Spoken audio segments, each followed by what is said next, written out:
ನಮಸ್ಕಾರ. ಮಂಡ್ಯದಲ್ಲಿ HDK midnight operation. Nikhil ಶಕ್ತಿ ಪ್ರದರ್ಶನಕ್ಕೆ ಕಂಗಾಲಾದ್ರ ಗೌಡ್ತಿ. ರೀಲ್ ಜೋಡೆತ್ತುಗಳಿಗೆ ಸಖತ್ತಾಗಿ ತಿವಿದ ರಿಯಲ್ ಜೋಡೆತ್ತು. ಮಂಡ್ಯ ರಣಕಣದಲ್ಲಿ ಆ ಜೋಡೆತ್ತುಗಳ ಅಬ್ಬರ ಹೇಗಿತ್ತು ಗೊತ್ತಾ? ಇದೇ ಇವತ್ತಿನ ಫೋಕಸ್ 18 ಜೋಡೆತ್ತು ಕಾಳಗ. ನಾನು ಪ್ರತಿಮಾ. ಕೊತ್ತ ಕೊತ್ತ ಕುದಿಯುತ್ತಿದೆ ಮಂಡ್ಯ ರಣಕಣ. ಆಕ್ಚುಲಿ ಒಂಟೆ ಗಾಡಿ ಹೊಡಿತಲ್ಲ ಸರ್, ಜೋಡಿಯತ್ ಗಾಡಿ ಹೊಡಿತಾರ ನಾವು. ಇವು ಜೋಡೆತ್ತು ಅಂದ್ರೆ ಹೊಲದಲ್ಲಿ ಉಡ್ತು ಕೆಲಸ ಮಾಡವಲ್ಲ. ಇವು ರೈತರು ಬೆಳೆದು ಫಸಲಿರ್ತದಲ್ಲ, ಅರ್ಧ ರಾತ್ರಿ ಹೋಗಿ ಫಸಲನ್ನ ತಿಂದು ದಷ್ಟಪುಷ್ಟವಾಗಿ ಹೋಗಂತವು. ಇವು ರೈತರಿಗೆ ಹೊಲ ಉಳ ಜೋಡತ್ತಲ್ಲ ಅವು. ಇಲ್ಲಿಬ್ರು ನಿಜವಾದ ಜೋಡೆತ್ತಿದ್ದೇವೆ. ಇಲ್ಲಿ ರೀಲ್ ಜೋಡೆತ್ತುಗಳಿಗೆ ತಿವಿದ ರಿಯಲ್ ಜೋಡೆತ್ತು.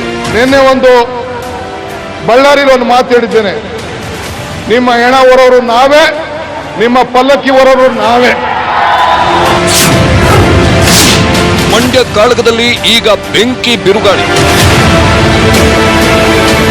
ಮಂಡ್ಯ ರಣಕಣ ಧಗ ಧಗ ಅಂತ ಉರಿತಾ ಇದೆ. ಇಷ್ಟು ದಿನ ಸೈಲೆಂಟ್ ಆಗಿದ್ದ ಎಚ್ಡಿಕೆ ಈಗ ಬಾಯಲ್ಲೇ ಬೆಂಕಿ ಕಾರ್ತಿದ್ದಾರೆ. ಸುಮಲತಾ ಅಬ್ಬರಕ್ಕೆ ಬ್ರೇಕ್ ಹಾಕಬೇಕು ಅಂತ ಪಣ ತೊಟ್ಟು ನಿಂತಿರೋ ಕುಮಾರಸ್ವಾಮಿ ಮಂಡ್ಯ ಅಖಾಡದಲ್ಲೇ ಸುಮಲತಾಗೆ ಚಕ್ರವ್ಯೂಹ ಹೆಣೆದಿದ್ದಾರೆ. ಆ ಚಕ್ರವ್ಯೂಹ ಎಂಥದ್ದು ಅಂತ ಗೊತ್ತಾಗಿದ್ದೇ ನಿಖಿಲ್ ನಾಮಪತ್ರ ಸಲ್ಲಿಸೋ ದಿನ. ಅಂದು ರೀಲ್ ಜೋಡೆತ್ತುಗಳ ಅಬ್ಬರ, ಇಂದು ರಿಯಲ್ ಜೋಡೆತ್ತುಗಳ ಆರ್ಭಟ. ಮಾರ್ಚ್ 20ನೇ ತಾರೀಕು ಬುಧವಾರ ಮಂಡ್ಯದ ಗೌಡ್ತಿ ನಾಮಪತ್ರ ಸಲ್ಲಿಸಿದ್ರು. ಗೌಡ್ತಿ ಅಬ್ಬರ ಎಚ್ಡಿಕೆಯನ್ನ ದಂಗಾಗಿಸಿತ್ತು. ಸುಮಲತಾ ಬೆನ್ನಿಗೆ ನಿಂತಿದ್ದ ಯಶ್ ಮತ್ತು ದರ್ಶನ್ ಜೋಡೆತ್ತುಗಳಾಗಿ ಜವಾಬ್ದಾರಿಯನ್ನ ಹೊತ್ತು ಮುನ್ನಡೆಯುತ್ತಿದ್ರು. ಆದ್ರೆ ಆ ಜೋಡೆತ್ತುಗಳಿಗೆ ಟಕ್ಕರ್ ಕೊಟ್ಟಿವೆ ಈ ರಿಯಲ್ ಜೋಡೆತ್ತುಗಳು. ಎಸ್, ನಾವೇ ರಿಯಲ್ ಜೋಡೆತ್ತು, ನಮ್ಮ ಮುಂದೆ ಯಾವ ಜೋಡೆತ್ತುಗಳು ಇಲ್ಲ ಅಂತ ಎಚ್ಡಿಕೆ ಮತ್ತು ಡಿಕೆಶಿ ಅಬ್ಬರಿಸಿದ್ದಾರೆ. ಮಂಡ್ಯ ರಣಕಣದಲ್ಲಿ ರೀಲ್ ಜೋಡೆತ್ತುಗಳಿಗಿಂತ ಜೋರಾಗಿಯೇ ಜನ ಸೇರಿಸಿದ ಈ ರಿಯಲ್ ಜೋಡೆತ್ತುಗಳು ಗೌಡ್ತಿ ಎದೆಯಲ್ಲೂ ನಡುಕ ಹುಟ್ಟಿಸ್ತಿವೆ. ಇಷ್ಟೇ ಅಲ್ಲ, ರೀಲ್ ಜೋಡೆತ್ತುಗಳಿಗೂ ಸಖತ್ತಾಗಿ ತಿವಿದ ಈ ರಿಯಲ್ ಜೋಡೆತ್ತುಗಳು ಮಂಡ್ಯ ಅಖಾಡದಲ್ಲಿ ಖರ್ಜಿಸ್ತಿವೆ. ಮೈತ್ರಿ ಸರ್ಕಾರ ರಚನೆಯಾದ ದಿನದಿಂದ ಈ ಜೋಡೆತ್ತುಗಳು ಜೊತೆಯಾಗಿ ಹೆಜ್ಜೆ ಹಾಕ್ತಿವೆ. ಎಂಥದ್ದೇ ಸನ್ನಿವೇಶ ಆದ್ರೂ ಜೊತೆಯಲ್ಲೇ ಹೆಗಲು ಕೊಟ್ಟು ಮುನ್ನುಗ್ತಿವೆ. ಸರ್ಕಾರ ಬೀಳುತ್ತೆ ಅನ್ನೋವಾಗ್ಲೂ ಹೆಗಲಿಗೆ ಹೆಗಲು ಕೊಟ್ಟಿದ್ದು ಈ ರಾಜಕೀಯದ ಜೋಡೆತ್ತುಗಳೇ. ಈ ಜೋಡೆತ್ತುಗಳ ಎದೆಯಲ್ಲಿ ನಡುಕ ಹುಟ್ಟಿಸಿದ್ದು ಮಂಡ್ಯದ ಗೌಡ್ತಿ. ಎಸ್, ಸುಮಲತಾ ಅಬ್ಬರ ಮಂಡ್ಯ ರಣಕಣದಲ್ಲಿ ಜೋರಾಗಿದೆ. ಸುಮಲತಾಗೆ ಸಿಕ್ತಿರೋ ಬೆಂಬಲವನ್ನ ನೋಡಿದ ಎಚ್ಡಿಕೆ ಕೂಡ ಒಂದು ಕ್ಷಣ ದಂಗಾಗಿದ್ದಾರೆ. ನಿಖಿಲ್ ಗೆಲುವಿಗೆ ಸುಮಲತಾ ಅಡ್ಡಿಯಾಗಬಹುದು ಅಂತ ಲೆಕ್ಕ ಹಾಕಿದ ಎಚ್ಡಿಕೆ ಡಿಕೆಶಿಯ ಸಹಾಯ ಪಡ್ಕೊಂಡಿದ್ರು. ಯಾವಾಗ ಎಚ್ಡಿಕೆ ಬೆನ್ನಿಗೆ ಡಿಕೆಶಿ ನಿಂತ್ಕೊಂಡ್ರೋ ಆಗಲೇ ಶುರುವಾಯ್ತು ನೋಡಿ ಈ ರಿಯಲ್ ಜೋಡೆತ್ತುಗಳ ಅಬ್ಬರ. ಮಂಡ್ಯದಲ್ಲಿ ಮಿಡ್ ನೈಟ್ ಆಪರೇಷನ್. ಏನ್ ತಿಳ್ಕೊಂಡಿದ್ದಾರೆ ಇವರು? ಮಂಡ್ಯ ಜಿಲ್ಲೆ ಜನ ಅಂದ್ರೆ ಏನ್ ಮಂಡ್ಯ ಜಿಲ್ಲೆ ಜನ ಇವ್ರು ಗುತ್ತಿಗೆ ಕೊಟ್ಟಿದ್ದಾರ? ಇವ್ರು ಕೊಂಡ್ಕೊಂಡ್ಬಿಟ್ಟಿದ್ದಾರೆ ಇವ್ರನ್ನ. ಸುಮಲತಾ ಮನೆ ಸುತ್ತ ನಿಗೂಢ ವ್ಯಕ್ತಿಗಳು. ಒಂದಿಬ್ರು ಆಫೀಸರ್ಸ್ ನಾನೇ ಪರ್ಸನಲ್ ಆಗಿ ಖುದ್ದಾಗಿ ಮಾತಾಡ್ಸಿದ್ದೀನಿ. ಏನಪ್ಪ ನಿಮ್ಗೆ ಇಲ್ಲಿ ಕೆಲಸ ಅಂದ್ರೆ ಏನು ಆನ್ಸರ್ ಇರಲಿಲ್ಲ ಅವ್ರಿಗೆ.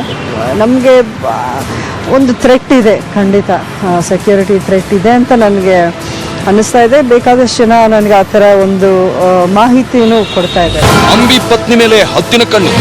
ಎಸ್, ಅಂಬಿ ಪತ್ನಿ ಸುಮಲತಾ ಅವರ ಮನೆ ಸುತ್ತ ಕೆಲ ನಿಗೂಢ ವ್ಯಕ್ತಿಗಳು ಓಡಾಡುತ್ತಿದ್ದಾರೆ. ಅನುಮಾನಾಸ್ಪದ ರೀತಿಯಲ್ಲಿ ನಡ್ಕೊಂತಿದ್ದಾರೆ. ಹಾಗಾದ್ರೆ ಯಾರವರು?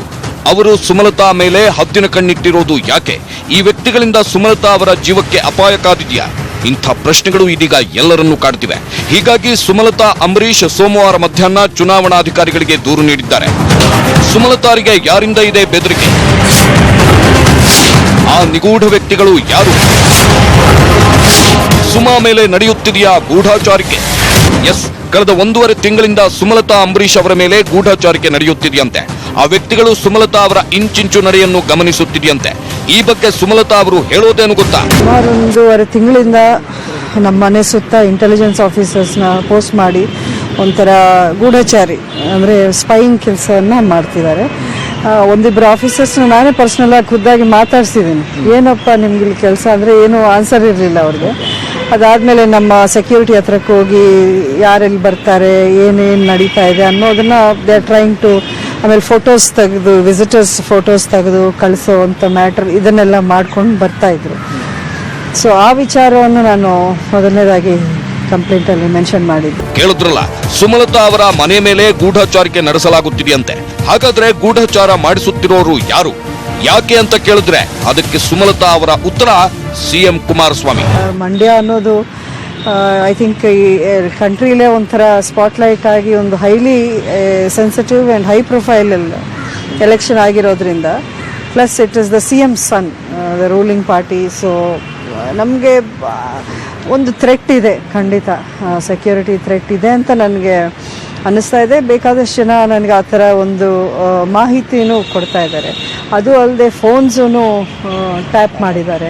ಇದೆಲ್ಲ ಅಫಿಷಿಯಲ್ ಮೆಷಿನ್ರಿಯ ಒಂದು ದುರ್ಬಳಕೆ ಮಾಡಿಕೊಂಡು ವೆರಿ ವೆರಿ ಅಗ್ರೆಸಿವ್ಲಿ ಮಾಡ್ತಾ ಇರೋವಂಥ ವಿಚಾರ. ಪ್ರಿಯ ವೀಕ್ಷಕರೇ, ಸುಮಲತಾ ಅವರು ಹೇಳೋ ಪ್ರಕಾರ CM ಕುಮಾರಸ್ವಾಮಿ ಅವರೇ ಇವರ ಮನೆ ಸುತ್ತ ಗೂಢಚಾರಿಗಳನ್ನು ನೇಮಿಸಿದ್ದಾರಂತೆ. ಸುಮಲತಾ ಅವರ ಫೋನ್ ಕಾಲ್ಗಳನ್ನು ಕೂಡ ಟ್ಯಾಪ್ ಮಾಡಲಾಗುತ್ತಿದೆಯಂತೆ. ಈ ಗೂಢಚಾರಿಗಳು ಸುಮಲತಾ ಅವರ ಇಂಚಿಂಚು ನಡೆಯನ್ನು ಗಮನಿಸಿ ಅದನ್ನು CMಗೆ ರಿಪೋರ್ಟ್ ಮಾಡುತ್ತಿದ್ದಾರಂತೆ. ಅಂದ್ರೆ CM ಕುಮಾರಸ್ವಾಮಿ ತಮ್ಮ ಮಂಡ್ಯದಲ್ಲಿ ತಮ್ಮ ಪುತ್ರ ನಿಖಿಲ್ ಕುಮಾರಸ್ವಾಮಿಯನ್ನು ಗೆಲ್ಲಿಸೋದಕ್ಕಾಗಿ ತಮ್ಮ ಅಧಿಕಾರವನ್ನು ದುರುಪಯೋಗ ಮಾಡಿಕೊಂತಿದ್ದಾರೆ ಅನ್ನೋದು ಸುಮಲತಾ ಅವರ ಆರೋಪ. ಇದಕ್ಕೆ ಪುಷ್ಟಿ ನೀಡುವಂತೆ CM ಕುಮಾರಸ್ವಾಮಿ ಕೂಡ ನಡ್ಕೊಂತಿದ್ದಾರೆ. ಮಂಡ್ಯ ಅಖಾಡದಲ್ಲಿ ಕೆಲ ದಿನಗಳಿಂದ ಠಿಕಾಣಿ ಹೂಡಿರೋ ಕುಮಾರಸ್ವಾಮಿ ತಮ್ಮ ಪುತ್ರನ ಗೆಲುವಿಗೆ ಭಯಾನಕ ರಣತಂತ್ರ ರೂಪಿಸುತ್ತಿದ್ದಾರೆ. ಹಾಗಾದ್ರೆ ಮಂಡ್ಯದಲ್ಲಿ ಕುಮಾರಸ್ವಾಮಿ ಹೆಣೆದಿರೋ ರಣತಂತ್ರ ಹೇಗಿದೆ? ಮಂಡ್ಯದ ಮಿಡ್ ನೈಟ್ ಆಪರೇಷನ್ ನಲ್ಲಿ ಆಗಿದ್ದೇನು? ನಟ ದರ್ಶನ್ ಮತ್ತು ಯಶ್ಗೆ HDK ತಿರುಗೇಟು ನೀಡುತ್ತಿರೋ ದಾಟಿ ಹೇಗಿದೆ? ಅಷ್ಟಕ್ಕೂ ಮಂಡ್ಯದಲ್ಲಿ ಕುಮಾರಣ್ಣ ಮಾಡಿದ ಆ ಶಪಥವಾದ್ರೂ ಏನು ಅನ್ನೋ ಇಂಚಿಂಚು ಮಾಹಿತಿಯನ್ನು ತೋರಿಸ್ತೀವಿ ನೋಡಿ. ಜೋಡೆತ್ತುಗಳಿಗೆ CM ಮಾಸ್ಟರ್ ಸ್ಟ್ರೋಕ್. ಇವರು ಬಂದು ಓಹೋ ಏನ್ ಎತ್ತುಗಳಂತೀವು, ಜೋಡೆತ್ತು. ಮಂಡ್ಯ ಜನರನ್ನು ಇವರು ಕೊಂಡುಕೊಂಡಿದ್ದಾರ. ಮಂಡ್ಯ ಜಿಲ್ಲೆಯಲ್ಲಿ ಕಾಲಿಡ್ಲಿಕ್ಕೆ ಆಗೋದಿಲ್ಲ. ಏನ್ ತಿಳ್ಕೊಂಡಿದ್ದಾರೆ ಇವರು? ಮಂಡ್ಯ ಜಿಲ್ಲೆ ಜನ ಅಂದ್ರೆ ಏನ್ ಮಂಡ್ಯ ಜಿಲ್ಲೆ ಜನ ಇವ್ರು ಗುತ್ತಿಗೆ ಕೊಟ್ಟಿದ್ದಾರ? ಇವ್ರು ಕೊಂಡ್ಕೊಂಡ್ಬಿಟ್ಟಿದ್ದಾರೆ ಇವ್ರನ್ನ. ಈ ಬಾಸ್ ಬಗ್ಗೆ HDK ವ್ಯಂಗ್ಯ. ಇದಾರೋ ಚಾಲೆಂಜಿಂಗ್ ಅದೆಂತದೋ ಸ್ಟಾರ ಯಾವ್ದಕ್ಕೂ ಎದಲ್ಲ ಅಂತ ಹೇಳ್ತಿದಾರಲ್ಲ ಅಭ್ಯರ್ಥಿ. ಡಿ ಬಾಸ್ ಅಂತೆ. ಸಿನಿಮಾದಲ್ಲಿ ಡಿ ಬಾಸ್, ಜನಗಳ ಮುಂದೆ ಡಿ ಬಾಸ್ ಎಂದೂ ಆಗ್ಲಿಕ್ಕೆ ಆಗೋದಿಲ್ಲ. ರೈತರಿಗೆ ಡಿ ಬಾಸ್ ಆಗ್ಲಿಕ್ಕೆ ಆಗೋದಿಲ್ಲ. ಅವ್ರ ನಾಳೆ ಸುನಾಮಿಗೆ HDK ತಿರುಗೇಟು. ಎಸ್, ಮಾರ್ಚ್ 20ರಂದು ಸುಮಲತಾ ನಾಮಪತ್ರ ಸಲ್ಲಿಸುವ ವೇಳೆ ಸುಮಾರು 40,000ಕ್ಕೂ ಹೆಚ್ಚು ಜನರನ್ನ ಸೇರಿಸಿ ದಳಪತಿಗಳ ಎದೆಯಲ್ಲಿ ನಡುಕ ಹುಟ್ಟಿಸಿದ್ರು. ಮಂಡ್ಯದಲ್ಲಿ ಕಂಪನ ಸೃಷ್ಟಿಸಿದ್ರು. ನಟ ಯಶ್ ಮತ್ತು ದರ್ಶನ್ ಅಬ್ಬರದ ಭಾಷಣ ಮಾಡುವ ಮೂಲಕ ಸುಮಲತಾ ಅಂಬರೀಶ್ ಬೆನ್ನಿಗೆ ನಿಂತಿದ್ರು. ಅವತ್ತು ದರ್ಶನ್ ಹೇಳಿದ ಅದೊಂದು ಮಾತು CM ಕುಮಾರಸ್ವಾಮಿ ಪಿತ್ತ ನೆತ್ತಿಗೇರುವಂತೆ ಮಾಡಿಬಿಟ್ಟಿತ್ತು. ಅಷ್ಟಕ್ಕೂ ದರ್ಶನ್ ಹೇಳಿದ ಆ ಮಾತಾದ್ರೂ ಏನು ಗೊತ್ತಾ? ಅಮ್ಮ ಇವತ್ತು ಇಲ್ಲಿಗೆ ಬಂದು ನಿಂತಿರೋದು ನೀವು ಅವ್ರಿಗೆ ತೋರಿಸ್ತಿರೋ ಪ್ರೀತಿ, ಪ್ರೋತ್ಸಾಹ, ಬೆಂಬಲ, ಆಶೀರ್ವಾದ.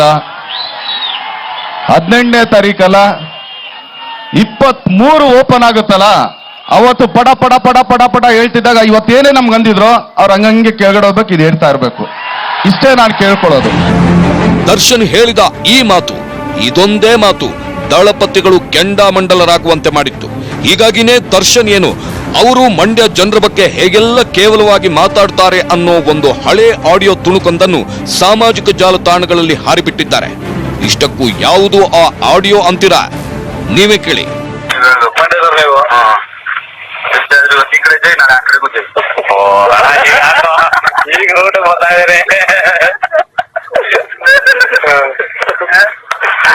ಯಾಕಣ ನಂಗು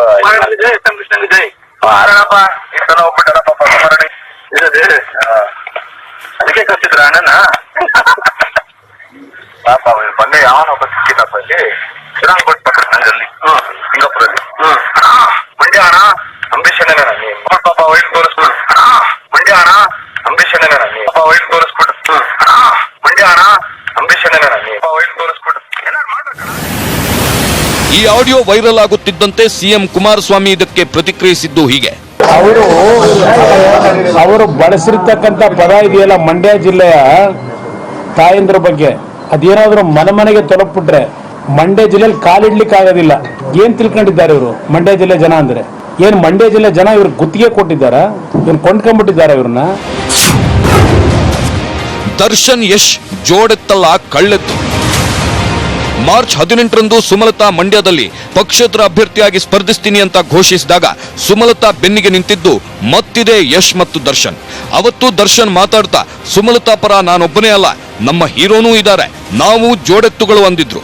ಇದಕ್ಕೆ ಸೋಮವಾರ ಪ್ರತಿಕ್ರಿಯಿಸಿರೋ CM ಕುಮಾರಸ್ವಾಮಿ ಇವರು ಜೋಡೆತ್ತಲ್ಲ ಕಳ್ಳೆತ್ತುಗಳು ಅಂದಿದ್ದಾರೆ. ಹಾಗಾದ್ರೆ ದರ್ಶನ್ ಹೇಳಿದ್ದೇನು, ಅದಕ್ಕೆ CM ತಿರುಗೇಟು ನೀಡಿದ್ದು ಹೇಗೆ ಗೊತ್ತಾ? ಇಲ್ಲ ಸರ್, ನಮ್ಮ ಹೀರೋನು ಇದಾರಲ್ಲ ಸರ್. ಆಕ್ಚುಲಿ ಒಂದ್ ಹೇಳ್ತೀನಿ ಸರ್, ಆಕ್ಚುಲಿ ಒಂಟಿ ಗಾಡಿ ಹೊಡಿತಲ್ಲ ಸರ್, ಜೋಡಿ ಎತ್ತು ಗಾಡಿ ಹೊಡಿತಾರ ನಾವು. ಒಂದು ಓಹೋ ಏನ್ ಎತ್ತುಗಳಂತೀವು, ಜೋಡೆತ್ತು. ಇವು ಜೋಡೆತ್ತು ಅಂದ್ರೆ ಹೊಲದಲ್ಲಿ ಉರ್ತು ಕೆಲಸ ಮಾಡವಲ್ಲ ಇವು. ರೈತರು ಬೆಳೆದು ಫಸಲಿರ್ತದಲ್ಲ, ಅರ್ಧ ರಾತ್ರಿ ಹೋಗಿ ಫಸಲನ್ನ ತಿಂದು ದಷ್ಟಪುಷ್ಟವಾಗಿ ಹೋಗಂತವು ಇವು. ನಿಜವಾದ ಜೋಡೆತ್ತು HDK DKಶಿನ. ನಮ್ಮ ರೈತರಿಗೆ ಹೊಲ ಉಳಕ್ ಬೇಕಾಗಿರ್ತಕ್ಕಂಥ ಜೋಡೆತ್ತಲ್ಲ ಅವು.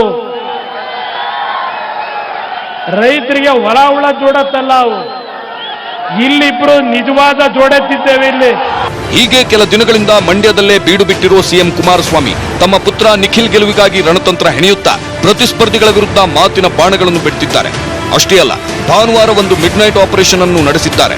ಆ ಮಿಡ್ ನೈಟ್ ಆಪರೇಷನ್ ನಲ್ಲಿ ಏನಾಯ್ತು ಅನ್ನೋದು ಸಾಕಷ್ಟು ಕುತೂಹಲ ಕೆರಳಿಸ್ತಾ ಇದೆ.